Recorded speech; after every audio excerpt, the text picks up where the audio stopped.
وعلى آله وأصحابه أجمعين. سبحانك لا علم لنا إلا ما علمتنا إنك أنت العليم الحكيم. رب اشرح لي صدري ويسر لي أمري واحلل عقدة من لساني يفقهوا قولي. اللهم علمنا ما ينفعنا وانفعنا بما علمتنا وزدنا علما نافعا. আমরা সূরা রা'দের 22 নম্বর আয়াতে আছি। সেখানে আমরা বলেছিলাম যে এখানে 4টে বিষয় নিয়ে আল্লাহ রাব্বুল আলামিন আলোচনা করেছেন, যেগুলো সব উলুল আলবাবদের বৈশিষ্ট্য। তার মধ্যে আমরা 3 নম্বর যে পয়েন্টটা সেটা আসছিলাম যে তারা প্রকাশ্যে এবং গোপনে আল্লাহর রাস্তায় তারা কি করে? দান করে। এই বিষয়ে দান দান নিয়ে আমরা প্রাসঙ্গিক কিছু কথা বলেছিলাম গত সপ্তাহে। আজকে আমরা দানের ক্ষেত্রে প্রকাশ্যে এবং গোপনে দান নিয়ে একটু ডিটেইলস বলবো। সেটা হলো যে প্রকাশ্যে দান করা এবং গোপনে দান করা ২ টাই ইসলামে অনুমোদিত এবং ২ টাই ইসলামে উৎসাহ দেওয়া হয়েছে। বিশেষ করে সূরা বাকারার ২৭১ নম্বর আয়াত যদি আপনারা পড়েন, সেখানে স্পষ্টভাবে আল্লাহ তাআলা বলছেন, ইন তুবদুস সাদাকাতি ফানি'ম্মা হি। তোমরা যে দানগুলো করো প্রকাশ্যে করো সেগুলো উত্তম। ওয়া ইন তুখফুহা ওয়া তু'তুহাল ফুকারা। আর যদি সেগুলো তোমরা গোপনে গরিবদেরকে দান করো, ফাহুয়া খায়রুল লাকুম, তাহলে সেটা তোমাদের জন্য ওই প্রকাশ্যে দান করার চেয়ে উত্তম। তার মানে এখন আমরা তারপরে আসবো যে কোন কোন ধরনের দান বেশি উত্তম, প্রকাশ্যে দান করা উত্তম না গোপনে দান করা উত্তম। তারপর আল্লাহ বলছেন ওয়াইকাফির আনকুম সাইয়্যাতিকুম, এবং তোমাদের সাইয়্যাত গুলো গুনাহগুলো তিনি মাফ করে দেবেন, ডেকে দিবেন। আল্লাহু বিমা তা'মালুনা খাবির, আর তোমরা যা কিছু করো সবকিছুর ব্যাপারে আল্লাহ রাব্বুল আলামিন সম্যক অবগত আছেন। তো যেটা বলতেছিলাম যে প্রকাশ্যে দান এবং গোপনে দান করা, ইনফাকুস সির ওয়া ইনফাকুল আলানিয়া, এই দুইটাই ইসলামে পারমিসিবল, দুইটাই বৈধ, দুইটাই জায়েজ। কিন্তু বিষয় হলো যে কোন ক্ষেত্রে জায়েজ হবে না, সেটা হলো যে প্রকাশ্যে দান করলে যদি মানুষের মধ্যে রিয়া আসে, লোক লোক দেখানো, লৌকিকতার বা প্রদর্শন ইচ্ছার মনোভাব যদি আসে, যে মানুষ আমাকে দেখে দানবীর বলুক, দানশীল বলুক, বা আমাকে জেনারালস পার্সন বলুক, এই ধরনের মেন্টালিটি যদি থাকে, তাহলে রিয়া যদি থাকে, তাহলে সেটা শিরকের পর্যায়ে পৌঁছে যাবে এবং দানটাকে পুরো নষ্ট করে দেবে। সেই ক্ষেত্রে সেটা জায়েজই নেই, উত্তম তো পরের কথা। আর যদি প্রকাশ্যে দান করলে এমন ইন্টেনশন থাকে যে এটা দ্বারা অন্য মানুষ উৎসাহিত হবে, তাহলে সেটা সমস্যা নেই কোনো। এখন প্রশ্ন হলো যে প্রকাশ্যে দান এবং গোপন দানের মধ্যে কোনটা বেশি উত্তম? জমহুরুল মুফাসসিরিন, সমস্ত মুফাসসিরকার বলতেছেন, ইমাম কুরতুবী তার তাফসীর কুরতুবী লিখেছেন যে সমস্ত মেজরিটি মুফাসসিরিন যারা, তাদের বক্তব্য হলো যে আয়াতের মধ্যে যে আল্লাহ যে সূরা বাকারা যে আয়াতে বলছেন যে তোমরা যে প্রকাশ্যে দান করো সেটা উত্তম।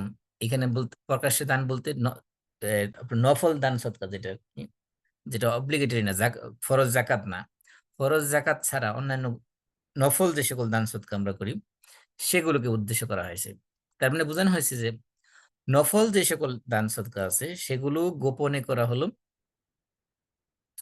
উত্তম, আর ফরজ যে দান সদকা সেগুলো প্রকাশ্যে করা উত্তম। ফরজ দান সদকা বলতে জাকাত, এটা একটা মৌলিক মূলনীতি বা প্রিন্সিপাল বলতে পারেন, একটা প্রিন্সিপাল ধরে নিতে পারেন যে ইসলামে যত ধরনের ইবাদত আছে সমস্ত ফরজ ইবাদত প্রকাশ্যে করা হলো উত্তম, আর সমস্ত নফল ইবাদত সেগুলো গোপনে করা হলো উত্তম।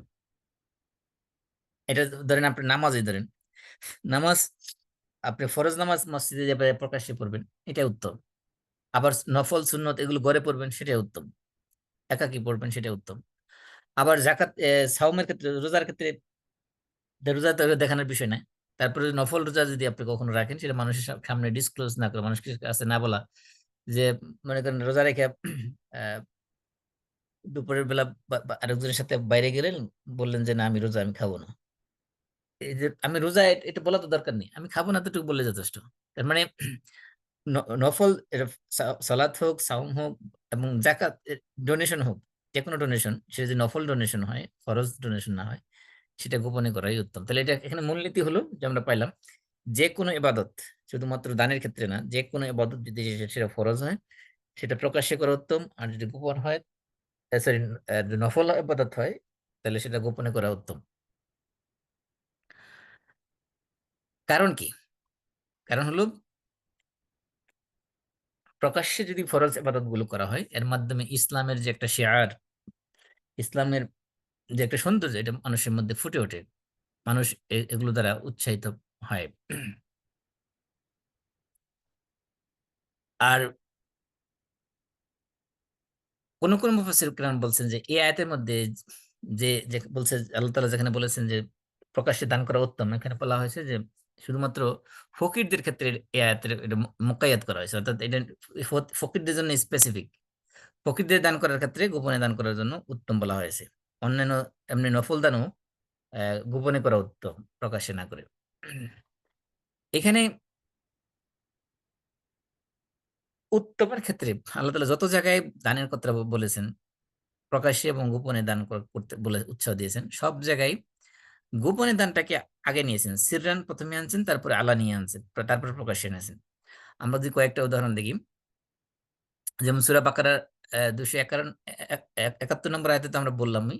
274 নম্বর আয়াতে আল্লাহ বলছেন, আল্লাযীনা ইউনফিকুনা আমওয়ালাহুম বিল-লাইলি ওয়ান-নাহারি সিররান ওয়া আলানিয়া। যারা দান করে তাদের সম্পদ রাতে এবং দিনে, সিররান ওয়া আলানিয়া, গোপনে এবং প্রকাশ্যে। দেখেন এখানে গোপনে শব্দটা আগে আনা হয়েছে। ফালাহুম আজরুহুম ইনদা রাব্বিহিম, তাদের জন্য রয়েছে তাদের রবের কাছে পুরস্কার, প্রতিদান। ওয়ালা খাউফুন আলাইহিম ওয়ালা হুম ইয়াহজানুন, তাদের জন্য কোনো ভয় বা দুশ্চিন্তা থাকবে না। আবার সূরা ইব্রাহিমের 31 নম্বর আয়াতে আল্লাহ বলছেন, কুল লিইবাদিয়াল্লাযীনা আমানু ইউকিমুস সালাত ওয়া ইউনফিকু মিম্মা রাযাকনাহুম সিররান ওয়া আলানিয়া মিন ক্বাবলি আন ইয়াতিয়া ইয়াউমুন লা বাইউন ফীহি ওয়ালা খিলাল। এখানে বলা হচ্ছে যে যারা মানে ইমানদার বান্দাদেরকে বলে দেন, তারা কি করবে? তারা ইউকিমুস সালাত, সালাত কায়েম করবে, ওয়া ইউনফিকু মিম্মা রাযাকনাহুম, আমি তাদেরকে যে রিজিক দিয়েছি সেখান থেকে তারা খরচ করবে, দান করবে, সিররান ওয়া আলানিয়া, গোপনে এবং প্রকাশ্যে। তাহলে সব জায়গায় গোপনে শব্দটাকে আগে আনা হয়েছে। এখান থেকে বোঝা যায় যে গোপনে দান করাকে আল্লাহ তাআলা বেশি পছন্দ করেন, এবং এটা এটাই উত্তম দান। এবং সেটা যে কোনো ধরনের দানই হোক না কেন। তবে অধিকাংশ মুফাসসির কেরামের বক্তব্য হলো যে ফরজ দান যেটা, বিশেষ করে যাকাত, সেটা প্রকাশ্যে দেওয়া উত্তম। তবে সেটার উপর ডিপেন্ড করে যে দিতেছে তার উপরে। তার যদি এমন ইচ্ছা থাকে যে আমি প্রকাশ্যে এই জাকাত দেওয়ার মাধ্যমে শো অফ করতেছি, যেটা বাংলাদেশে অধিকাংশ সময় দেখা যায় যে জাকাত দেওয়ার সময় সেই বিল্ডিং এর 5 তলা থেকে কাপড় ফিকা মারতেছে নিচে, নিচে ফকির মিসকিন এরা মানে কাপড় পাওয়ার জন্য কারাগারি করতে, যে দেখা যায় পায়ের নিচে পিষ্ট হয়ে মারা যাচ্ছে এরকম। অথবা এক জায়গায় দেখা গেল যে একজন মাইকিং করে জাকাতের কাপড় দেওয়া হবে, মাইকিং করে আগের থেকে জানাই দিচ্ছে। মানে সে নিজেকে শো অফ করতেছে, মানুষকে জানানোর জন্য। তার মধ্যে একটা রিয়া, একটা গর্ব, অহংকার, এগুলো তার ভিতরে চলে আসতেছে। ওই ক্ষেত্রে প্রকাশ্যে দান যেগুলো, সেগুলো মানে ফরজ দান যেগুলো, অর্থাৎ ফরজ জাকাত যেগুলো, সেগুলো গোপনে করা উত্তম। অর্থাৎ এটা ব্যক্তির উপর ডিপেন্ড করে অনেক। কারণ হলো গোপনে দান, এর মধ্যে ইখলাস বেশি আছে, এর মধ্যে আল্লাহর মোরাকাবা এবং আল্লাহর ভয় বেশি আছে। কারণ যারা গোপনে দান করবেন, তাদের ভিতরে আল্লাহর ভয় বেশি আছে। এটা আল্লাহ রাব্বুল আলামিন সূরা মুমিনুনের 60 নম্বর এবং 61 নম্বর আয়াতে আল্লাহ বলছেন, ওয়াল্লাযীনা ইউতুনা মা আতাউ ওয়া কুলুবুহুম ওয়াজিলা আন্নাহুম ইলা রাব্বিহিম রাজিউন। এবং তারা যখন দান করে, তখন তারা ভয়ের সাথে দান করে। ভয়ের সাথে দান করে মানে কি, যে আল্লাহ তাআলা আমার এই দান কবুল নাও করতে পারেন। অথবা তারা এমন এমন ভয় তাদের ভিতরে থাকে যে আমি দান করার জন্য যে সকল শর্ত মিট করা উচিত ছিল, সেই শর্তগুলো আমি ফুলফিল করতে পারিনি, এই জন্য সে ভয়ে থাকে যে আমার দান হয়তো আল্লাহ কবুল করবেন না। আল্লাহ এদের ব্যাপারে বলছেন, উলাইকা ইউসারিউনা ফিল খায়রাত, এরা কল্যাণকর কাজে প্রতিযোগিতা করে, ওয়া হুম লাহা সাবিকুন, তারা ভালো কাজে, কল্যাণকর কাজে এরা হলো কি, তারা তাড়াতাড়ি করে, তাড়াহুড়া করে, এবং তারা ভালো কল্যাণকর কাজে এরা প্রতিযোগিতা করে। এখন কথা হলো যে উলুল আলবাব যারা, তারা প্রকাশ্যে এবং গোপনে দান করে, এটা তাদের বৈশিষ্ট্য। এখন গোপনে দান যেগুলো, এগুলোর মধ্যে অনেক ধরন আছে। এক ধরনের গোপনে দান হলো গোপনে যে দিবে, যে দান গ্রহণ করবে, এই দুই ব্যক্তি এবং যাদের সামনে দিবে, এই তিন তিন ধরনের ব্যক্তি জিনিসের সাথে সম্পৃক্ত। প্রথমত আমি যে দান করতেছি, আমি যাকে দান করতেছি তাকে না যায় না দান করতে পারি। আবার পাবলিক যারা, আশেপাশের জনগণ যারা, তাদেরকে না দেখেও দান করতে পারি। এই সবগুলি গোপন দানের মধ্যে পড়ে। যেমন মনে করেন আপনি একজন মিসকিনকে গরিবকে দান করলেন, বাছাই করলেন যে অমুককে আমি দান করব। আপনি সরাসরি যদি তার কাছে যে জিনিসটা দান করে আসেন, তাহলে অন্য দ্বিতীয় কোনো ব্যক্তি দেখলো না। এবং আপনি যখন দান করলেন তাকে, যে যাকে দান করলেন তাকেই শুধুমাত্র সামনে রেখে দিলেন। তার কোনো আত্মীয় স্বজন, তার কোনো ছেলে মেয়ে, তার কোনো বন্ধু বান্ধব বা আশেপাশে প্রতিবেশী কাউকে দেখালেন না, সরাসরি ওই ব্যক্তিকেই দিয়ে দিলেন। তাহলে ওই ব্যক্তি এবং আপনার মধ্যে বিষয়টা থাকলো, অন্য কেউ জানলো না। এমনকি আপনি আপনার পরিবারের সদস্যদের কাছে এসে বলেন না, আজকে আমি অমুককে এত টাকা দান করে আসছি, বা এক বস্তা চাল দিয়ে আসছি, বা এই একটা শীত বস্ত্র দিয়ে আসছি, পরিবারের কারো কাছে বললেন, তাহলে বিষয়টা আপনার দাতা এবং গ্রহীতা দুইজনের মধ্যেই সিক্রেট রয়ে গেল। এটা এক ধরনের হতে পারে। আরেক ধরনের হতে পারে গোপনে দান, সেটা হলো যে আপনি যে দান করেছেন, এটা যে গ্রহণ করেছে সে বুঝলোই না যে এটা আপনি তাকে দান করেছেন। সে জিনিসটা পাইলো, কিন্তু সে এটা মনে করলো, সে মনেই করতে পারলো না যে এটা আপনি তাকে দান করেছেন। এটা বিভিন্ন ধরনের হতে পারে। যেমন মনে করেন যে আপনার যদি কোনো এমন কোনো নিডি পার্সন আপনার কাছে থাকে, যার টাকার প্রয়োজন, কিন্তু সে মোতাআফিফ, অর্থাৎ সে মানুষের কাছে চক্ষু লজ্জা কখনো সে চাইবে না, আপনি জানেন। এমন একজন লোককে যদি আপনি কি করেন, আপনার কোনো একটা কাজের জন্য নিয়োগ নিয়োগ দেন, যে কাজের জন্য সে হয়তো পারিশ্রমিক পাইতো, ধরেন ফর এক্সাম্পল 10,000 টাকা, আপনি তাকে পারিশ্রমিক দিলেন 40,000 টাকা বা 30,000 টাকা। আপনার ইন্টেনশন হলো এই 10,000 টাকা তাকে দিলাম আমি তার পারিশ্রমিক হিসেবে, বাকি 30,000 টাকা বা 20,000 টাকা আমি তাকে দিলাম ডোনেশন হিসেবে। এটা দ্বারা সে উপকৃত হবে, তার ফ্যামিলি উপকৃত হবে, তার অভাব দূর হবে। তাহলে এই যে আপনি তাকে দান করলেন, অতিরিক্ত যে তাকে 20,000 দিলেন বা 10,000 দিলেন বা যাই দিলেন অ্যামাউন্ট, এটা আপনার ইন্টেনশন হলো আপনি তাকে দিলেন কি দান হিসেবে। তো সে কিন্তু মনে করলো যে পুরোটাই দিচ্ছে তার বেতন হিসেবে। আসলে তার বেতন হিসেবে সেটা পাওনার তার, সে এটা ডিজার্ভ করে না এত পরিমাণ টাকা। তাহলে এই ক্ষেত্রে আপনি সেই, যে আপনার যে নিয়ত ছিল যে বাকি টাকাটা আমি দান হিসেবে করলাম, সেই দানের গোপন দানের সওয়াব হিসেবে পেয়ে যাবেন। আরেকটা হতে পারে, যেমন মনে করেন আহ যেটা জাইনুল আবেদিন রাদিয়াল্লাহু আনহু তিনি করেছেন, যে মদিনাতে দেখা গেল যে মানুষ, অভাবী মানুষ যারা, গরিব মিসকিন যারা, তাদের ঘরের সামনে মানুষ যখন সকালবেলা ঘুম থেকে বেরোতো, দেখতো যে তাদের ঘরের সামনে খাবার, গম জব এগুলো তাদের প্যাকেট করা তারা পেয়ে যেত সকালে ঘুমের থেকে উঠে। কিন্তু কে এই রাত্রেবেলা এই খাবার এনে রেখে গেছে কেউ জানতো না। তো তিনি যখন মারা গেলেন, জাইনুল আবেদিন রাদিয়াল্লাহু আনহু, আহ, আলী ইবনে হুসাইন, তো উনি যখন মারা গেলেন, তখন দেখা গেল যে ওনার পিঠের মধ্যে কালো দাগ পাওয়া গেছে। অর্থাৎ তিনি নিজে পিঠে বহন করে এই খাবারগুলো, উম, এই আটার বস্তাগুলো মানুষের বাড়িতে বাড়িতে পৌঁছে দিতেন রাত্রেবেলা। এবং উনি যখন মারা গেলেন, মারা যাওয়ার পরে দেখা গেল যে পরের পরের দিন থেকে আর কারো বাসার সামনে সকালবেলা ওরকম খাবার পাওয়া যাচ্ছে না, গমের বস্তা আটার বস্তা এগুলো পাওয়া যাচ্ছে না। তার মানে বোঝা গেল উনি যে দানগুলো করতেন রাতের বেলা করতেন, এবং গোপনে নিজের নিজ কাঁধে করে নিয়ে যেতেন, যাতে অন্য কেউ না জানে, এবং যাদেরকে দিতেছেন তারাও যাতে না জানে। কতটা গোপনীয়তা তিনি রক্ষা করেছেন। এটা এগুলো এক ধরনের দান। আরেক ধরনের এটা এক ধরনের গোপন দানের একটা নমুনা বললাম। আরেক ধরনের গোপন দান হতে পারে এরকম, যেমন মনে করেন আপনার কোনো একজন আত্মীয় বা কোনো একজন প্রতিবেশী বা কোনো একজন আপনার এলাকার কোনো একজন নিডি পার্সন, যে মনে করেন যে তার প্রচুর টাকার প্রয়োজন আছে, কিন্তু সে হাত পাততে পারতেছে না, ভিক্ষুকের পর্যায়ে এসে যায় নাই, কিন্তু তার টাকার প্রয়োজন আছে। আপনি হয়তো তার, সে ব্যাংক থেকে সে দোকান থেকে প্রচুর টাকা বাকি খেয়েছে। আপনি দোকানে যেয়ে বললেন যে অমুকের খাতায় দেখো তো কত টাকা বাকি আছে। আপনি দেখলেন তার খাতার মধ্যে এত হাজার টাকা বাকি পড়ে আছে, সে টাকা পরিশোধ করতে পারছে। আপনি গিয়ে কি করলেন, আপনি তার পুরা বাকি বকেয়ার যত বাকি যা লিস্টের মধ্যে আছে পুরো টাকাটা পরিশোধ করে দিলেন। এখন থেকে সে একেবারে সব সব ধরনের ঋণ থেকে মুক্তি পেয়ে গেল, এখন তার কোনো ঋণ নাই। এটাও একটা গোপন দানের অংশ। সে জানলো না যে যে কে দিল। এবং আপনি ওই দোকানদারকে কন্ডিশন দিতে পারেন আমি এই টাকাটা পরিশোধ করলাম, তুমি ওনাকে বলবা না, বলবা যে আপনার টাকা আদায় হয়ে গেছে, দিয়ে দেওয়া হয়েছে। এটাও হইতে পারে যে গোপন দানের একটা নমুনা।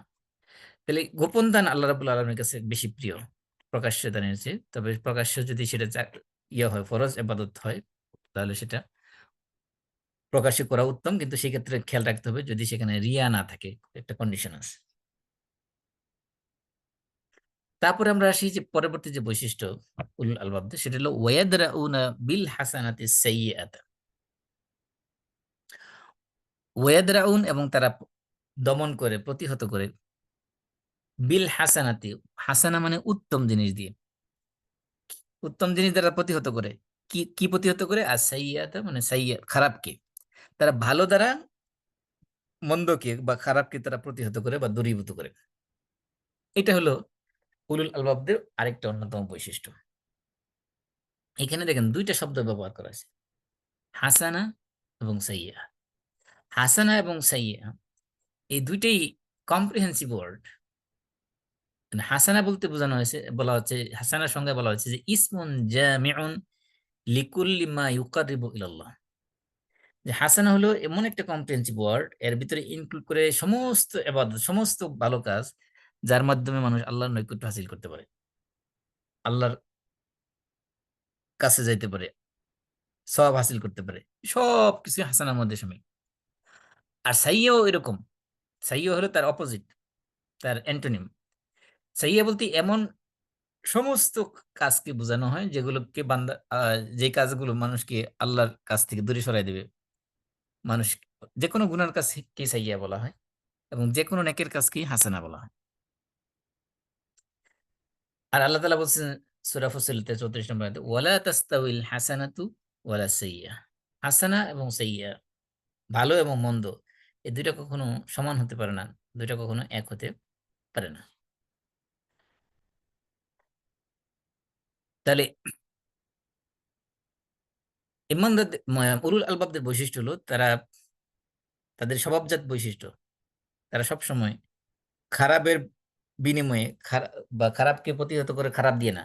কেউ আপনার প্রতি জুলুম করলো, আপনি উল্টা তার বিরুদ্ধে, তার সাথে জুলুম করলেন, এটা উলুল আলবাবদের বৈশিষ্ট্য না। কেউ একটা গালি দিল, আপনি উল্টা তাকে আরেকটা গালি দিলেন, এটা উলুল আলবাবদের বৈশিষ্ট্য না।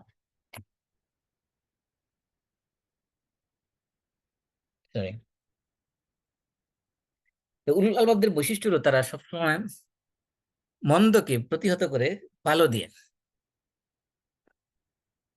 এই জন্য আল্লাহ রাসূল সাল্লাল্লাহু আলাইহি ওয়াসাল্লাম হাদিসের মধ্যে আসছে যে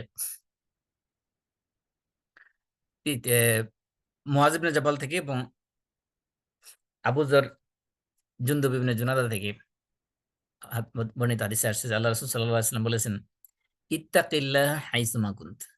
তুমি যেখানেই থাকো না কেন, সেখানে আল্লাহকে ভয় করো।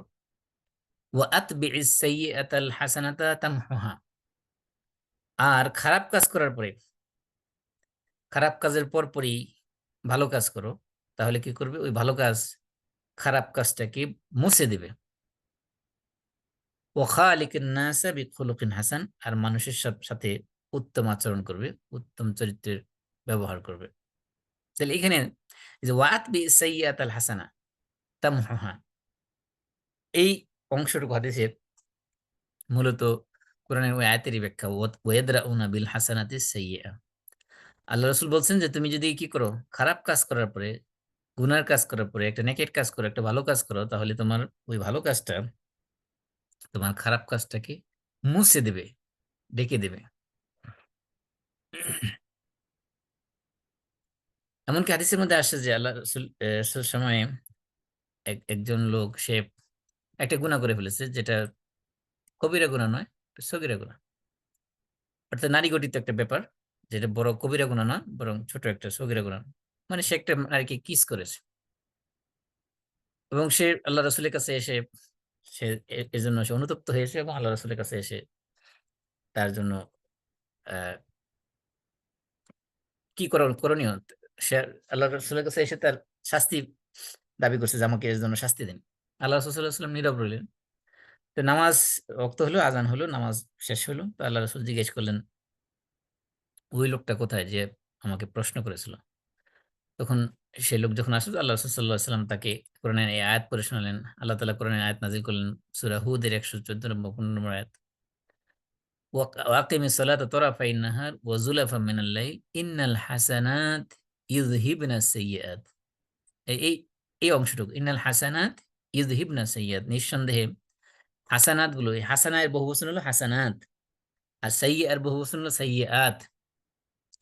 আল্লাহ তাআলা বলতেছেন যে হাসানাত, নেক কাজ বা ভালো কাজ, এগুলো কি করে মানুষের সাইয়্যাত গুলোকে দূরীভূত করে দেয়। তাহলে একজন উলুল আলবাব যে হবে তার অন্যতম বৈশিষ্ট্য হবে কারণ মানুষ যেহেতু, মানুষের ভিতরে শত্রু শব্দ সবসময় লেগে আছে। একটা হলো বাইরের শত্রু, সেটা হলো শয়তান। শয়তান সবসময় মানুষকে কুমন্ত্রণা দিচ্ছে, ওয়াসওয়াসা দিচ্ছে। আরেকটা হলো তার ইন্টারনাল শত্রু, তার নিজের নফসে আম্মারা। মানুষের ভিতরে যে নফসে আম্মারা আছে, মানুষের নফসে আম্মারা সবসময় মানুষকে খারাপ কাজের প্রতি উৎসাহ দেয়। ইন্নান নাফসা লাআম্মারাতুম বিসু, গুনার কাজ, খারাপ কাজ, পাপের কাজের প্রতি নিজের নফস উৎসাহ দেয়। তাহলে মানুষ কখনো নফসের ধোঁকায় পড়ে, কখনো শয়তানের প্ররোচনায় পড়ে মানুষ গুনার কাজে লিপ্ত হতে পারে। সে যত বড় অলি হোক, যত বড় বুজুর্গ হোক, যত বড় মোত্তাকি হোক না কেন, এই পদস্খলন মানুষের জীবনে ঘটতে পারে। এজন্য কোনো মানুষকে একেবারে, নবী রাসূল ছাড়া পৃথিবীর কোনো মানুষই নিষ্পাপ নয়, কোনো মানুষই ইনোসেন্ট নয়। এজন্য যদি গুনাহ হয়ে যায়, সেই ক্ষেত্রে যারা উলুল আলবাব, যারা প্রকৃত বুদ্ধিমান, তারা কি করে? তারা গুনাহ করার সাথে, সাথে সেখান থেকে গুনাহ থেকে ফিরে আসে এবং এরপর এই গুনার পরে এই গুনাহকে মুছে দেওয়ার জন্য, গুনাহকে মাফ পাওয়ার জন্য তারা তওবা করার পাশাপাশি তারা আরো কিছু ভালো কাজ করে। এজন্য আল্লাহ তাআলা বলছেন যে তারা ওয়ায়াদরাউনা বিল হাসানাতি সাইয়্যিআ, তারা ভালো কাজের মাধ্যমে খারাপ কাজকে প্রতিরোধ করে। কারণ এখানে সূরা হুজের মধ্যে আল্লাহ বলছেন যে কি, যে ইন্নাল হাসানাত ইযহিবুনাস সাইয়্যাত, নিঃসন্দেহে হাসানাত গুলো মানুষকে কি করে, মানুষের গুনাহগুলোকে দূরীভূত করে দেয়।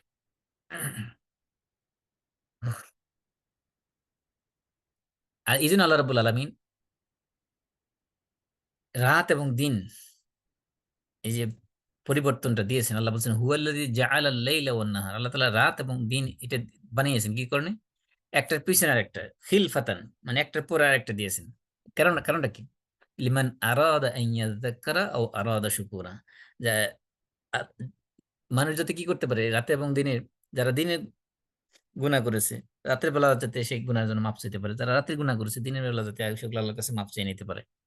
এজন্য হাদিসের মধ্যে আসছে, আল্লাহ রাসূল সাল্লাল্লাহু আলাইহি ওয়াসাল্লাম বলেছেন যে ইন্নাল্লাহা ইয়াবসুতু ইয়াদাহু বিল-লাইল লিয়াতুবা মুসিআন নাহার, আল্লাহ রাব্বুল আলামিন রাতের বেলা তার হাতকে প্রসারিত করে দেন, যাতে করে দিনের বেলা যারা গুনার কাজ করেছে, সাইয়্যাত করেছে, তাদের তওবা যাতে তিনি কবুল করতে পারেন। তাদেরকে মাফ করে দেওয়ার জন্য আল্লাহ রাব্বুল আলামিন রাত্রে বেলা হাত প্রশস্ত করে বসে থাকেন যে কখন তারা রাতে তওবা করবে। দিনে যারা গুনাহ করেছে তাদেরকে মাফ করার জন্য রাতের বেলা আল্লাহ তাআলা কি করেন? হাত প্রশস্ত করে রাখেন। ওয়াবসুতু ইয়াদাহু বিন-নাহার, আর আল্লাহ রাব্বুল আলামিন তার হাতকে দিনের বেলা সম্প্রসারিত করে রাখেন, প্রশস্ত করে রাখেন। কি কারণে? লিয়াতুবা মুসিআল-লাইল, রাতের অন্ধকারে যারা গুনাহ করেছে তাদের গুনাহকে মাফ করার জন্য, তাদের তাওবাকে কবুল করার জন্য। এজন্য দিন এবং রাত আল্লাহ তাআলা দিয়েছেন। মানে একটা দিন অতিবাহিত হলেই ওই দিনের যত গুনাহ হয়েছে সেগুলো যাতে মানুষ রাত্রে বেলা তওবা করে আল্লাহর কাছে মাফ চেয়ে নিতে পারে। আবার রাতের বেলা যদি কেউ কোনো গুনাহ করে থাকে, সেগুলো যাতে আল্লাহ তাআলা কাছে মাফ চেয়ে দিনের বেলা মানুষ তওবা করে আল্লাহর কাছ থেকে মাফ চেয়ে নিতে পারে। এজন্য আল্লাহ রাব্বুল আলামিন আ সূরা ফুসসিলাতের 34 নম্বর এবং 35 নম্বর আয়াতে বলছেন, "ওয়ালা তাস্তাবিল হাসানাতু ওয়ালা ইদফা বিল্লাতি হিয়া আহসান।" এখানে আল্লাহ তাআলা আমাদেরকে উৎসাহ দিয়েছেন যে ইদফা বিল্লাতি হিয়া আহসান। মানুষের সাথে ডিলিং করার ক্ষেত্রেও, যে আমরা, কেউ যদি আমাদের সাথে কোনো খারাপ আচরণ করে, সেই খারাপটাকে প্রতিহত করতে আল্লাহ তাআলা আমাদেরকে মেথড বাতলে দিচ্ছেন। আল্লাহ বলছেন, "ইদফা বিল্লাতি হিয়া আহসান।" যে মানুষের খারাপকে তুমি প্রতিহত করো, মোকাবেলা করো কিসের মাধ্যমে? বিল্লাতি হিয়া আহসান, উত্তম পন্থায়। মানে সে যেটা করেছে তার চেয়ে উত্তম পদ্ধতিতে। তাহলে কি হবে? উপকারটা কি হবে? ফাইজাল্লাযী বাইনাকা ওয়া বাইনাহু আদাওয়া, তোমার সাথে যার শত্রুতা আছে, সেই শত্রু কি হয়ে যাবে? কাআন্নাহু ওয়ালিয়্যুন হামীম, সে তোমার অন্তরঙ্গ bosom ফ্রেন্ড হয়ে যাবে, অন্তরঙ্গ বন্ধু হয়ে যাবে। তবে এই কাজটা খুবই কঠিন। আল্লাহ তাআলা বলছেন, ওয়া মা ইউলাক্কাহা ইল্লাল্লাযীনা সাবারু, যাদের মধ্যে সবর আছে, ধৈর্য আছে এবং যু হাজ্জিন আযীম, এবং যারা অনেক বড় ধরনের সৌভাগ্যবান মানুষ, কেবল তাদের পক্ষে এটা সম্ভব। অর্থাৎ খারাপ কাজের মোকাবেলায় ভালো দ্বারা প্রতিদান দেওয়া, বা ভালো দ্বারা মোকাবেলা করা কোনো খারাপকে, এটা কেবলমাত্র ধৈর্যশীল মানুষ এবং যে হাউজেন আজিম, যারা অত্যন্ত সৌভাগ্যবান ব্যক্তি, তাদের পক্ষে এটা সম্ভব। এটা সাধারণ মানুষের পক্ষে এটা সম্ভব না। এখন প্রশ্ন হলো যে এই ভালো কাজের মাধ্যমে খারাপ কাজকে কিভাবে দূর করা হয়। প্রথম কথা হলো যে খারাপ কাজ এটা আল্লাহ এবং বান্দার সাথে রিলেটেড হতে পারে। আমি যে গুনাহ কাজটা করেছি এটা আমার আল্লাহর সাথে সম্পৃক্ত হতে পারে, অথবা কোনো মানুষের সাথে সম্পৃক্ত হতে পারে। যদি আল্লাহর সাথে সম্পৃক্ত হয়, তাহলে কোনো মানুষ যখন গুনার কাজ করে, সেই গুনার কাজের কারণে কি হয়? আল্লাহ রাব্বুল আলামিন রাগান্বিত হন, গুসসা করে। আবার ওই মানুষটা যখন গুনার কাজ করার পরে আবার যখন নেকের কাজ করে, ভালো কাজ করে, সওয়াবের কাজ করে, তখন আল্লাহ রাব্বুল আলামিন খুশি হন। এখন এই যে পরস্পর বিপরীত ধর্মী দুইটা বৈশিষ্ট্য, একটা হলো রাগ বা ক্রোধ, আরেকটা হলো খুশি বা সন্তুষ্টি। এই দুইটা পরস্পর বিপরীত জিনিসটা একসাথে থাকতে পারে না একটা একটা কাজের ক্ষেত্রে, একটা ব্যক্তির ক্ষেত্রে। একটা ব্যক্তির প্রতি মানুষ আল্লাহ তাআলা খুশিও, আবার অসন্তুষ্ট, আবার খুশিও, দুইটা তো হতে পারে না। যেহেতু একটা কাজের ব্যাপারে আল্লাহ তাআলা হয়তো তার প্রতি হয় খুশি হবেন নতুবা রাগান্বিত হবেন। আগে যেহেতু রাগান্বিত ছিলেন, এখন যখন আবার সে নেক কাজ করেছে, আল্লাহ রাব্বুল আলামিন তার প্রতি সন্তুষ্ট হয়ে গেছেন, খুশি হয়ে গেছেন। তার মানে তার আগের আল্লাহ তাআলা যে এই গুনার কারণে সে যে আল্লাহ তাআলার রাগটা যে কামাই করেছিল, সেই রাগটা আল্লাহ রাব্বুল আলামিন উঠিয়ে দিয়েছেন। রাগটা নাই তার প্রতি, তার প্রতি আল্লাহ তাআলা এখন সন্তুষ্ট আছেন। এটা হলো একটা। কারণ আল্লাহ রাব্বুল আলামিন বলছেন যে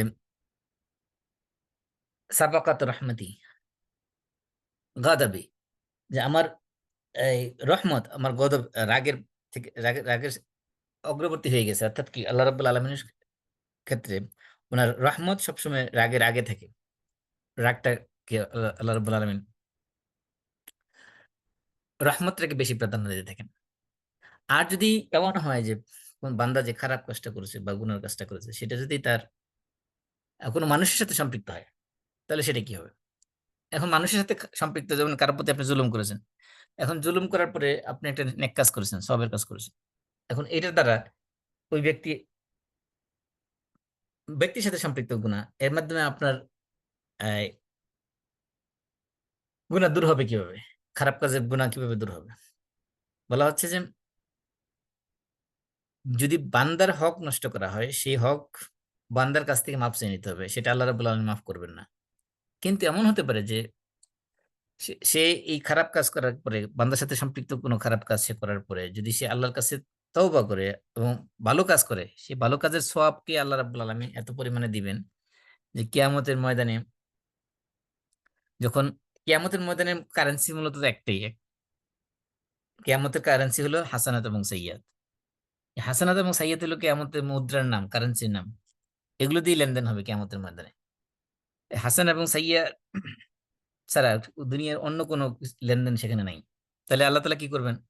আল্লাহ তাআলা হয়তো ওই যে সে খারাপ কাজ করার পরে, মানুষের সাথে সম্পৃক্ত কোনো গুনার কাজ করার পরে, সে হয়তো এমন একটা ভালো কাজ করেছে, সেই ভালো কাজের সওয়াবটা আল্লাহ রাব্বুল আলামিন এত ব্যাপক পরিমাণে দিয়েছেন যে তার যে প্রতিপক্ষ, যার বিরুদ্ধে সে খারাপ কাজটা করেছিল, তার সামনে এই ভালো কাজের সওয়াবটা তুলে ধরা হবে। বলবে যে আল্লাহ তাআলা তাকে বলবেন যে তুমি যদি তোমার ওই ভাইকে তার ওই জুলুমটা তুমি মাফ করে দাও, তাহলে তোমাকে এই পরিমাণ পুরস্কার দেওয়া হবে। তখন হয়তো দেখা যাবে যে ওই বান্দা খুশি হয়ে ওই সওয়াবটা নিয়ে নিবে, ওই হাসানাত, ওই ভালো কাজের সওয়াবটা নিয়ে নিবে, তার ওই গুনাহটাকে মাফ করে দেবে, তার ওই অপরাধটাকে সেদিন মাফ করে দেবে। এর মাধ্যমে বোঝা যাচ্ছে যে তার ওই যে সওয়াবের কাজ করেছিল, সওয়াবের কাজের মাধ্যমে তার গুনাহটা কি হয়ে গেছে, কিয়ামতের দিন সে মাফ পেয়ে গেছে। তো এই জন্য ভালো কাজ খারাপ কাজকে প্রতিহত করে ভালো কাজ দিয়ে, এটা অনেক ব্যাপক একটা কম্প্রিহেন্সিভ একটা ফ্রেজ বা সেন্টেন্স বলতে পারেন। এটা পৃথিবীতে যত ধরনের খারাপ কাজ আছে, সমস্ত খারাপ কাজের সাথে সম্পৃক্ত। প্রত্যেকটা খারাপ কাজের এগেনস্টে কিন্তু একটা ভালো কাজ আছে। যেমন মনে করেন, কেউ যদি কুফরি করে, কুফরি হলো পৃথিবীতে সবচেয়ে বড় গুনাহ। এই কুফরি করলে তার কোনো মাফ আছে না, সে তওবা করে ফিরে আসে আল্লাহর প্রতি ঈমান, তাহলে ঈমান আনে। তো ঈমানটা হলো তার নেক কাজ। তো কেউ যদি কুফরি করে, কুফরির মোকাবেলা সে কিসের মাধ্যমে করতে পারে? নেক কাজের, ঈমান আনয়ন করার মাধ্যমে। কেউ যদি শিরক করলো আল্লাহর সাথে, এই শিরকের মোকাবেলা সে কি করতে পারে? সে আল্লাহর তাওহীদ, আল্লাহর একত্ববাদের ঘোষণা দিতে পারে। কেউ মনে করেন একটা বেদাত বেদাত আবিষ্কার করলো, নতুন একটা ইনোভেশন ইসলামের মধ্যে ঢুকাইলো, যেটা ইসলামে ছিল না। এখন সে যদি এই বিদাতের বিপরীতে কি আছে, সুন্নাত ইত্তেবা করা, সুন্নতের ইত্তেবা করা, সে কি করলো, সুন্নতের ইত্তেবা করলো, তাহলে আল্লাহ রাব্বুল আলামিন এই সুন্নাত ইত্তেবা করার কারণে তারা হয়তো সেই বিদাতটাকে মাফ করে দেবেন, যে বিদাত সে না জেনে করেছিল। তারপরে মনে করেন যে কেউ হয়তো তার মধ্যে রিয়া আসছিল, মানুষকে দেখানোর একটা ভাব চলে আসছিল কোনো একটা সওয়াবের কাজে, কোনো একটা ভালো কাজে, অথবা মানুষকে শোনানোর মন, সুমা যেটাকে আমরা বলি, রিয়া সুমা উজব, যে মানুষকে দেখানো, মানুষকে শোনানো, বা নিজের মধ্যে একটু বুস্টিং করার মানসিকতা, এগুলো মানুষের মধ্যে আসতে পারে। এগুলো সে প্রতিহত করতে কি করবে, কিসের মাধ্যমে, ইখলাসের মাধ্যমে। হয়তো দেখা গেলো এগুলো আসার পরে সে এমন একটা কাজ করলো যে কাজটা শুধুমাত্র একমাত্র কেবলমাত্র আল্লাহ রাব্বুল আলামিনের সন্তুষ্টির উদ্দেশ্যে করেছে, তার মাধ্যমে তার ওই গুনাহটা আল্লাহ তাআলা মাফ করে দেবেন। তারপরে আল্লাহ তাআলা যে সকল নিয়ামত দিয়েছেন, এই নিয়ামতের শুকরিয়া আদায় না করা, এটা এক ধরনের কুফরি। এটাকে বলা হয়েছে ওয়ালা ইন কাফারতুম ইন্না আযাবি লাশাদীদ, লা ইন শাকারতুম লা আযীদান্নাকুম ওয়ালা ইন কাফারতুম ইন্না আযাবি লাশাদীদ। তাহলে কুফরের কাফারা, এই তিনটা রুট লেটার দিয়ে যত শব্দ তৈরি হয়েছে আরবি ভাষায়, কাফার, সবগুলোর মূল অর্থ হলো ডেকে দেওয়া। এর মধ্যে কাফেরকেও কাফের বলা হয়, যেহেতু সে কি করছে, তার অন্তরটা কুফর দিয়ে ডেকে রেখেছে, অথবা সে তার নলেজকে, আল্লাহ তাআলা যে আছেন এটা, এই নলেজটাকে সে ডেকে রেখেছে। আবার একজন কৃষককে সেই সেই সেন্সে কাফের বলা হয়, যেহেতু কৃষক কি করে, তার বিচিকে মাটির নিচে ডেকে রাখে বিচি বপন করার সময় জমিনে, সেই জন্য কাফের বলা হয়। আবার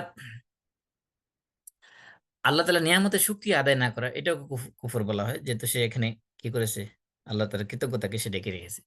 তাহলে যে, এবং কি যে কাফফারা, আমরা যে যে কোনো জিনিস গুনার কাজ করলে আমরা কাফফারা দিই, কাফফারা কাফফারা কেন বলা হয়, কাফফারা বলা হয় এই জন্য, কারণ এই কাফফারা আদায় করলে তার মাধ্যমে সেই গুনাহটাকে সে ডেকে দিবে। ঠিক তেমনি ভাবে আল্লাহ বলছেন নুকাফির আনকুম সাইয়্যাতিকুম, তোমাদের গুনাহগুলোকে আমি তাকফির করে দেবো, নুকাফির করে করবো। তাকফির করবো মানে কি, তাকফির মানে হলো এই কাফফারা থেকে আসছে, মানে আমি এগুলোকে ডেকে দেবো। তাহলে অকৃতজ্ঞ হওয়া, এটা একটা ধরনের গুনার কাজ। এটাকে মোকাবেলা করতে হবে আল্লাহর কৃতজ্ঞ বান্দা হওয়ার মাধ্যমে, আল্লাহ শুকরিয়া আদায় করার মাধ্যমে। তারপরে মনে করেন যে আল্লাহর প্রতি তাওয়াক্কুল করতে হবে ইমানদারকে, এটা একটা গুনার কাজ। যদি কেউ তাওয়াক্কুল না করে, এটা একটা গুনার কাজ। তো এই তাওয়াক্কুল না করা যে গুনার কাজ, এটাকে মোকাবেলা করবে কিসের মাধ্যমে, আল্লাহর প্রতি পূর্ণ তাওয়াক্কুলের মাধ্যমে। তারপরে মনে করেন আল্লাহর কোনো শরীয়তের কোনো বিধানের প্রতি যদি কারো কোনো অপছন্দ থাকে, অথবা আল্লাহর প্রতি তার কোনো রাগ থাকে, ক্ষোভ থাকে, এটা একটা গুনার কাজ। আল্লাহর প্রতি কুধারণা থাকলে সেটা একটা গুনার কাজ। এগুলোকে দূর করবে কিসের মাধ্যমে, এগুলো দূর করতে পারে সে আল্লাহর প্রতি মহাব্বতের মাধ্যমে, এবং আল্লাহর প্রতি কুধারণাকে সুধারণায় পরিণত করার মাধ্যমে।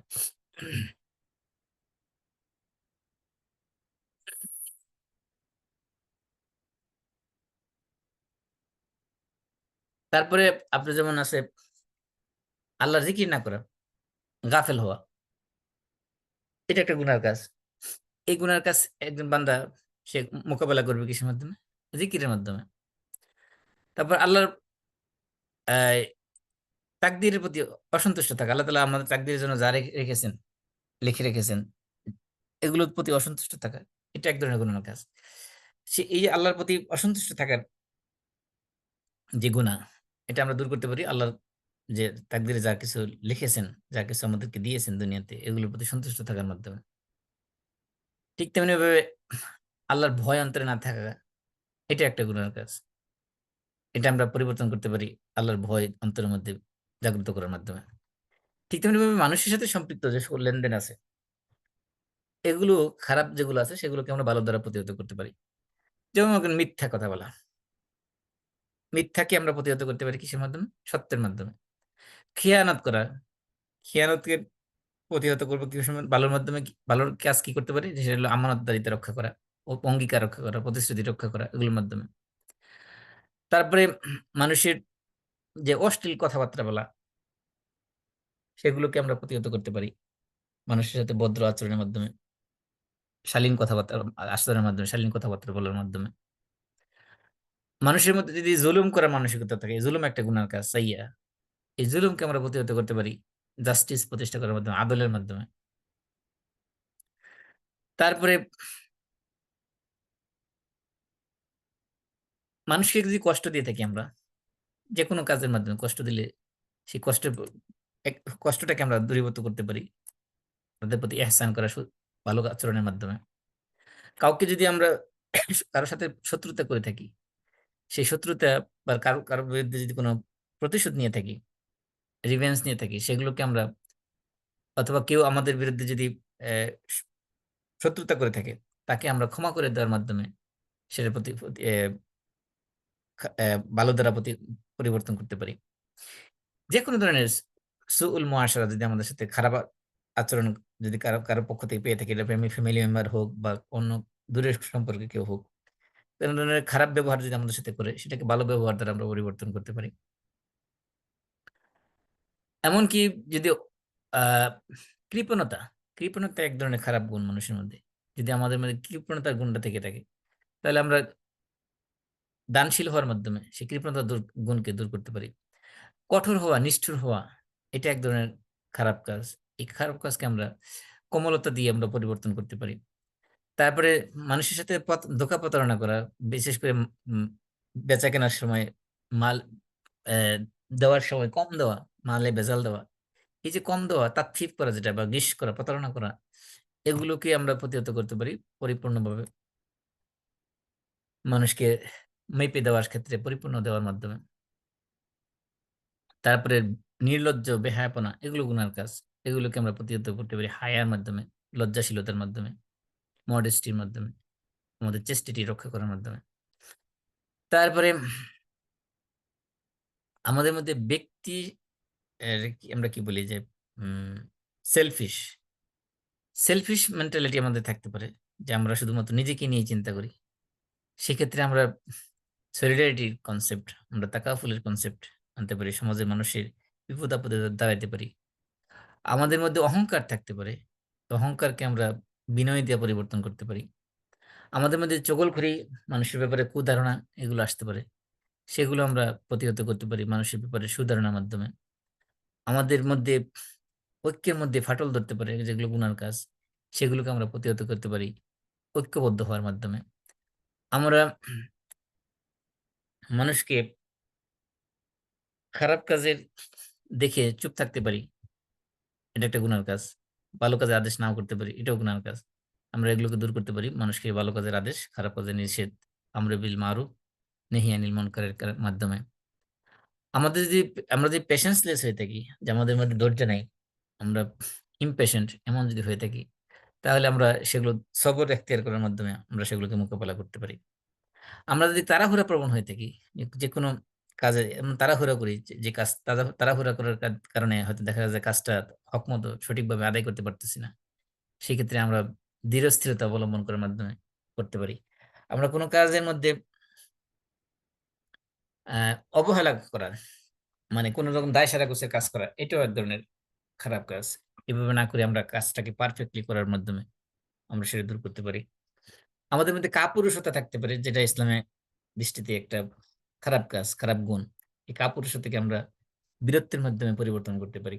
আমাদের মধ্যে অলসতা থাকতে পারে, এই অলসতাকে আমরা কর্মস্পৃহার মাধ্যমে, কাজের প্রতি আগ্রহের মাধ্যমে আমরা দূর করতে পারি।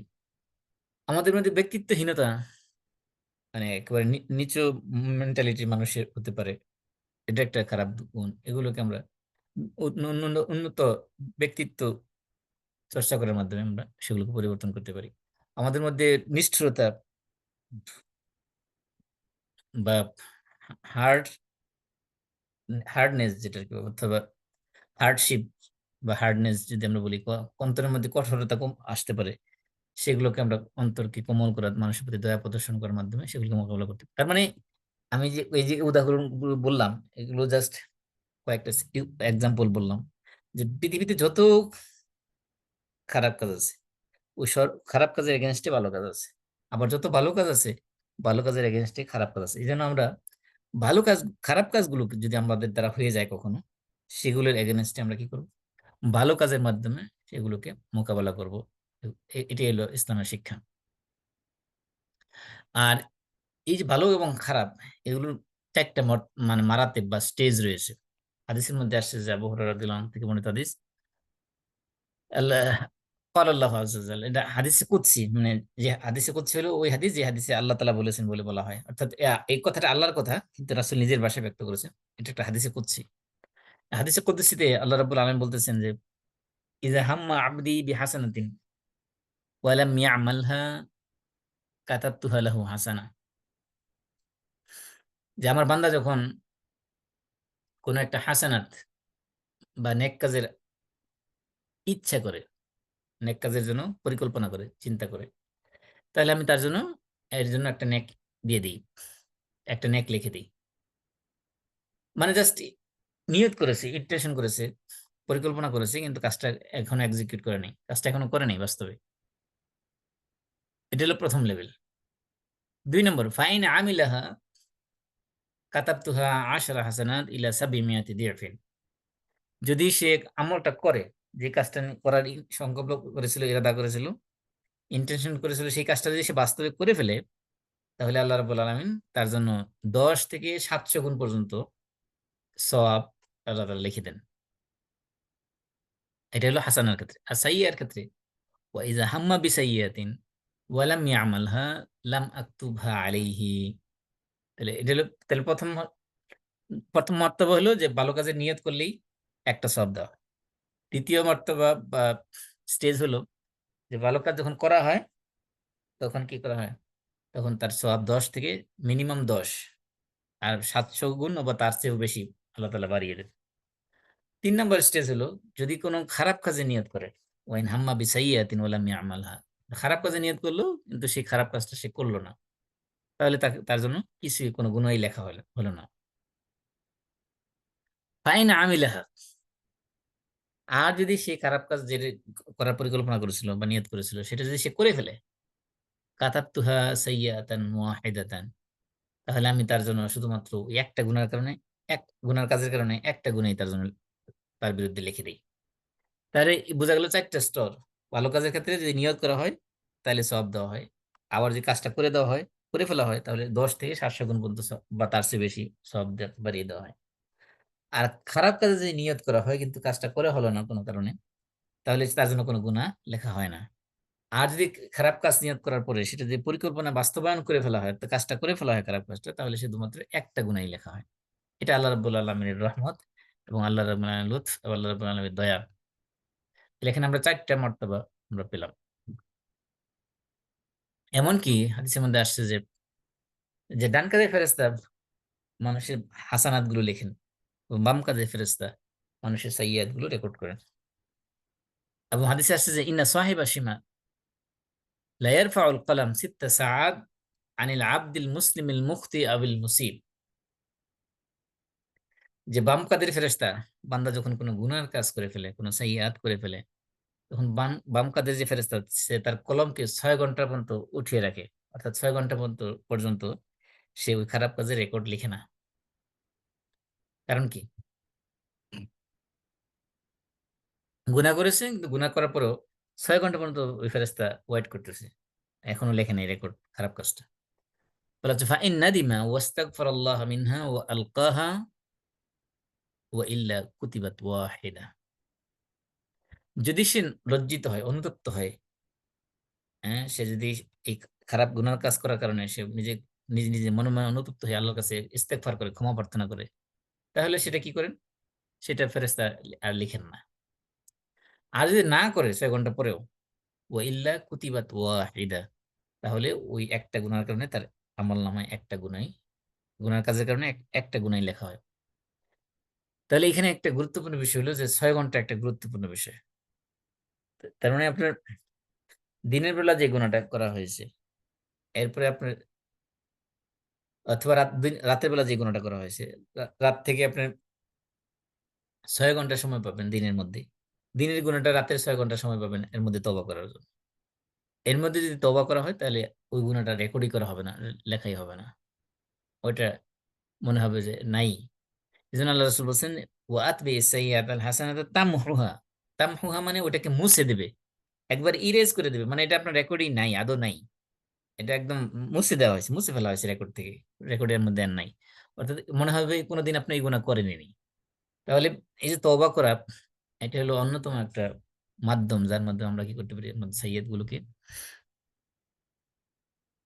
দূর করতে পারি।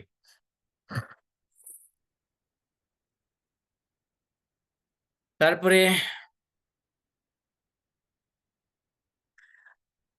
এই যে আমরা সাইয়্যাত যেগুলো কামাচ্ছি, গুনার কাজ যেগুলো আমরা করতেছি, এগুলো শুধুমাত্র যে মুছে দেওয়া হয় শুধু তাই নয়, কখনো কখনো এই কিছু কিছু নেক কাজ আছে, ভালো কাজ আছে, সেগুলো এই গুনাহগুলোকে কনভার্ট করে সওয়াবে পরিণত করে দেওয়া হয়। তার মধ্যে অন্যতম হলো তওবা করা। বান্দা যখন তওবা করে আল্লাহর কাছে খালেস ভাবে তওবা নসুহা যখন করে, এবং এর সাথে তওবার পরে যদি সে নেক কাজের পরিমাণ বাড়িয়ে দেয়, তাহলে আল্লাহ তাআলা কি করেন? আল্লাহ তাআলা সূরা ফুরকানের ৭০ নম্বর আয়াতে বলছেন, ইল্লা মান তাবা ওয়া আমানা ওয়া আমিলা আমালান সলিহা। তো যে ব্যক্তি কি করবে? তওবা করবে, ঈমান আনবে এবং আমলে সালেহ করবে, তাহলে তাহলে কি করবে তাকে? ফাউলাইকা ইউবাদদিলুল্লাহু সাইয়্যাতিহিম হাসানাত। তাদের সাইয়্যাত গুলোকে, তাদের গুনাহগুলোকে কি করা হবে? তাবদিল করে দেওয়া হবে, চেঞ্জ করে দেওয়া, অল্টার করে দেওয়া হবে। কিসের মাধ্যমে? হাসানাত, সওয়াব দিয়ে, হাসানাত দিয়ে সেগুলোকে এক্সচেঞ্জ করে দেওয়া হবে, পরিবর্তন করে দেওয়া হবে। এগুলো মানে সে যে গুনাহগুলো করেছে, গুনাহগুলো তার রেকর্ডে ছিল, সেগুলো এখন কনভার্ট করে দেওয়া হয়েছে কিসেতে? হাসানাতে। এরপর বলা হচ্ছে ওয়াকান আল্লাহু গফুরুর রহিমা। আর আল্লাহ রাব্বুল আলামিন হলেন অত্যন্ত ক্ষমাশীল এবং অত্যন্ত দয়ালু। এই জন্য খারাপ কাজের, সাইয়্যাতের একটা শাস্তি হলো যে, একটা খারাপ কাজ, এটা হলো মনে করেন যে একটা মালা ছিঁড়ে ফেলার মতো। একটা মালা যখন ছিঁড়ে ফেলা হয়, এখান থেকে একটা সুতার মধ্যে যে মালা গাঁথা হয়, একটা পুঁতি, একটা দানা যদি সেখান থেকে ছিঁড়ে বের করে ফেলা হয়, ওটা ওটা যদি দ্বিতীয়বার আর গিট না দেওয়া হয়, তাহলে কি হয়? মালা থেকে একটার পর একটা কি করতে থাকে? এম, দানা বেরিয়েই থাকে। ঠিক গুনাহগুলো এরকম, মানুষ যখন গুনার কাজ করে, তা এটা শাস্তি হলো, দুনিয়াতে শাস্তি হলো যে এই গুনার পরে তার কন্টিনিউয়াস গুনাহ আসতেই থাকবে, একটার গুনার পর একটা, একটার পর একটা, একটার পর একটা। মানে এটা গুনাহ, গুনাহটা নেয়, সওয়াবে সওয়াবটা নেয়। সংক্ষেপে আমরা যদি এইভাবে বলি যে গুনায় গুনাহটা নেয়, সওয়াবে সওয়াবটা নেয়। তার মানে কি? সওয়াবের কাজের মাধ্যমে আপনি যে একটা নেকের কাজ করেন, এর মাধ্যমে আপনাকে আরেকটা নেকের কাজের প্রতি আল্লাহ তাআলা অন্তরের মধ্যে উৎসাহ জাগাই দিবেন, আগ্রহ জাগাই দিবেন। আর যে একটা গুনার কাজ করা করবে, তওবা না করা হয়, তাহলে ওই গুনার কাজটা মানুষকে আরেকটা গুনার কাজের দিকে ধাবিত করবে। এটা জাস্ট একটা উদাহরণ দিই। মনে করেন এক লোক, সে ঘুষ খাইলো। প্রথম দিন ঘুষ খাওয়ার পরে প্রথম দিন একটু লজ্জা পেলো, হয়তো টেবিলে নিচ দিয়ে নিল, অথবা বললো যে অফিসে নিতে পারবো না, বাসায় যেয়ে দিয়ে যান। অথবা সরাসরি টাকা না নিয়ে একটা হাদিয়া, একটা গিফট নিল। তো প্রথম দিন একটু অনুতপ্ত হলো, একটু লজ্জা অনুভব করলো নেওয়ার ক্ষেত্রে। এর পরের দিন দেখা গেল, চিন্তা করলো যে ওই দিন তো নিলাম, তো কিছুই তো হলো না, এটা বাইরে যায় এত এত ঝামেলা করার দরকার কি? অফিসে নিয়ে দিই। এই অফিসেই দেখা গেল সে নিয়ে গেল। তার মানে এখন তার যে এই যে লজ্জাশীলতা যেটা, ওটি তার মধ্যে থেকে উঠে গেছে, এখন তার কাছে গুণাটা স্বাভাবিক হয়ে গেছে। ঠিক তেমনি ভাবে যে কোনো খারাপ কাজ, মানে চোখে খারাপ জিনিস দেখা, প্রথমবার হয়তো সে মনে মনে অনুতপ্ত হয়েছে যে এটা আমি খারাপ জিনিস দেখলাম, আমার চোখের গুণা করলেন। পরবর্তী সময় দেখা গেল যে যখন সে এডিক্টেড হয়ে গেল, অভ্যস্ত হয়ে গেল, তখন তার কাছে এটার গুণাই মনে হচ্ছে না, এটা স্বাভাবিক আচরণ মনে হচ্ছে। এই জন্য বলা হয় যে যে একটা সাইয়্যাত, উকুবাতু সাইয়্যাত সাইয়্যাত বাদাহা, যে শা- গুনার শাস্তি হলো যে গুনার, একটা গুনাহ আরেকটা গুনার প্রতি মানুষকে আকৃষ্ট করে, একটা গুনাহ আরেকটা গুনার প্রতি মানুষকে নিয়ে যায়। আবার সওয়াবের কাজ ঠিক তেমনি ভাবে, একটা সওয়াব যখন করে, আল্লাহ রাব্বুল আলামিন তাকে আরেকটা সওয়াবের কাজের প্রতি তৌফিক দেন। তো কারণ একটা সওয়াবের কাজ যখন করে, তখন আরেকটা নেক কাজ তাকে ডাকতে থাকে যে বল আসো আমাকে, আমার কাজটাও করো। এরপরে দ্বিতীয় কাজটা যখন করে, তৃতীয় আরেকটা কাজ তাকে এসে বলে তুমি আমাকে, আমার কাজটাও করো। তৃতীয় কাজটা যখন করে, চতুর্থ কাজটা এসে বলে আমার কাজটা করো। তার মানে তাকে সওয়াবের কাজ সিরিয়াল বাই তার লেগেই থাকে। আর যারা গুনাতে অভ্যস্ত হয়ে যায়, তার পিছনে গুনাহ সিরিয়াল লেগে থাকে, একটা গুনাহ করার পরে তার আরেকটা গুনাহ, আরেকটা গুনাহ, তাকে আরেকটা গুনাহ ডাকতে থাকে। তাই দেখা যায় যে তার সে গুনাতেই মত্ত হয়ে থাকে। এই জন্য উত্তম হলো একটা গুনাহ করার পরে সাথে সাথে ওই গুনাহ থেকে তওবা করে ফেলা, ওই গুনাহকে আহ বেশি সময় ধরে না রাখা। কারণ হলো এই গুনাহ করা বা সওয়াবের কাজ করা, এগুলো তো মূলত আল্লাহর কোনো লাভ নাই। আমি যদি সারা জীবন সওয়াবের কাজ করি, নেকের কাজ করি, এতে আল্লাহর এক বিন্দু পরিমাণে মর্যাদা বাড়বে না, আল্লাহর কোনো লাভ হবে না। আমি সারা জীবন যদি গুনাহের কাজও করি, আল্লাহর একটু কোনোদিন ক্ষতি হবে না, কোনো সম্মান হানি হবেও না, কোনো কিছু কমবে না। তাহলে লাভটা কার? তাহলে হাসানাত এবং সাইয়্যাত যেগুলো আমরা করি, এর মাধ্যমে লাভটা কার? আল্লাহ তাআলা বলছেন সূরা বনী ইসরাঈলের ৭ নম্বর আয়াতে, ইন আহসানতুম আহসানতুম লিআনফুসিকুম ওয়া ইন আসাতুম ফালাহা। যদি তোমরা ভালো কাজ করো, নেক কাজ করো, হাসানাত করো, তাহলে এটা তোমাদের নিজেদের জন্যই তোমরা কল্যাণ করলে।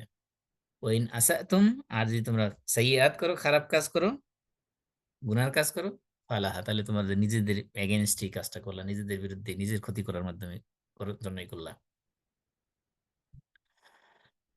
এবং আল্লাহ তাআলা সূরা নামলের 89 আয়াতে আল্লাহ বলছেন, মান জাআ বিল হাসানাতি ফালাহু খায়রুম মিনহা। যে ব্যক্তি হাসানাত নেক কাজ নিয়ে আসবে কিয়ামতের দিন, ফালাহু খায়রুম মিনহা, সে এর চেয়ে উত্তম প্রতিদান সে পাবে। ওহুম মিন ফাজাইন ইয়াউমাইযিন আমিনুন, কিয়ামতের যে ভয়াবহ দিন হবে, সেদিন যে মানুষ আহ, আহ, ভীত সন্ত্রস্ত থাকবে এই নেক কাজের কারণে, সে সেদিন নিরাপদে থাকবে। ওমান জাআ বিস-সাইয়্যা, আর যে ব্যক্তি গুনার কাজ নিয়ে আসবে, গুনাহ নিয়ে আসবে, ফাকুব্বাত উজুহুম ফিন্নার, সেদিন তাদেরকে কি করবে? জাহান্নামের মধ্যে নিক্ষিপ্ত করা হবে।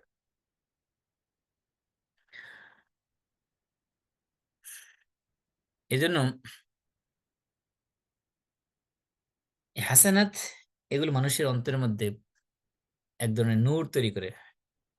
ইবনে আব্বাস রাদিয়াল্লাহু আনহু বলেছেন যে, ইনাল লিল হাসানাতি নূরান ফিল কলব ওয়া জিনান ফিল ওয়াজহ ওয়া কুওয়াতান ফিল বাদান ওয়া সিআতান ফির রিজক ওয়া মাহাব্বাতান ফি কুলুবিল খালক। যে ভালো কাজের মধ্যে মধ্যে কতগুলো ফজিলত আছে, কতগুলো বেনিফিট আছে, এর মধ্যে একটা হলো নূরুন ফিল কলব, অন্তরের মধ্যে আল্লাহ তাআলা নূর ঢেলে দিবেন এই নেক কাজের কারণে। জিনান ও জাইনান ফিল ওয়াজ, এবং তার চেহারার মধ্যে আল্লাহ তাআলা উজ্জ্বলতা বৃদ্ধি করে দিবেন নেক কাজের কারণে। ও কুওয়াতান ফিল বাদান, এবং শারীরিক সক্ষমতা আল্লাহ তাআলা বাড়িয়ে দিবেন। ৩ নাম্বার। ৪ নাম্বার হলো ওয়াসিআতান ফির রিজক, এবং তার আল্লাহ তাআলা তার রিজিককে বাড়িয়ে দিবেন। ৫ নম্বর হলো ওয়া মাহাব্বাতান ফি কুলুবিল খালক, মানুষের অন্তরে তার প্রতি মহাব্বত সৃষ্টি করে দিবেন। এই ৫টা হলো যারা নেক কাজ করবে বেশি পরিমাণে, তাদের দুনিয়াতেই তারা এই মর্যাদাগুলো পাবে। ১ নম্বর, তার অন্তরের মধ্যে আল্লাহ তাআলা নূর দিবেন, একটা ফুরকান দিবেন, যে নূর দ্বারা দিয়ে, ফুরকান দিয়ে সে হক এবং বাতিল, কোনটা ন্যায়, কোনটা অন্যায়, কোনটা সঠিক, কোনটা বেঠিক, এগুলো সে পার্থক্য করতে পারবে। এবং তার চেহারার মধ্যে এই ইমানের আলো দিয়ে ফুটে উজ্জ্বলতা বাড়িয়ে দিবেন। তার শারীরিক শক্তি, ক্ষমতা আল্লাহ তাআলা বাড়িয়ে দিবেন, এবং তার রিজিককে বাড়িয়ে দিবেন, এবং মানুষের মহাব্বত, মানুষের ভালোবাসা তার প্রতি বাড়িয়ে দিবেন। আর যারা খারাপ কাজে অভ্যস্ত হয়ে যাবে, খারাপ কাজ এডিক্টেড হবে, তাদেরকে আল্লাহ তাআলা দুনিয়াতেই কিছু পানিশমেন্ট দিবেন। সেগুলো কি কি? ১ নম্বর, তার অপোজিট সবগুলো। প্রথমটা ছিল নূর, নেক কাজের কারণে। নূরের বিপরীতে পাবে জুলমাত, অন্ধকার। তার অন্ধকার অন্তরটাকে আল্লাহ তাআলা অন্ধকার দিয়ে, গুনার অন্ধকার দিয়ে তার অন্তরটাকে ছেয়ে দিবেন। ও শাইনান ফিল ওয়াজহ, তার চেহারার মধ্যে এই পাপের ছাপ ফুটে উঠবে। ও ওয়াহানান ফিল বাদান, এবং শরীরের মধ্যে সে সবসময় দুর্বলতা, শারীরিক অক্ষমতা সে ফিল করবে। ও নাকসান ফির রিজক, এবং তার রিজিক কমিয়ে দেওয়া হবে। অবগদাতান ফি কুলুবিল খালক, এবং আল্লাহর সৃষ্টির অন্তরের মধ্যে, অর্থাৎ সৃষ্টি জগতের মধ্যে তার প্রতি ঘৃণা, বিদ্বেষ এবং বিদ্বেষ আল্লাহ তাআলা বাড়িয়ে দিবেন। মানুষ এবং আল্লাহর অন্যান্য সৃষ্টি জগৎ তাকে ঘৃণা করতে থাকবে।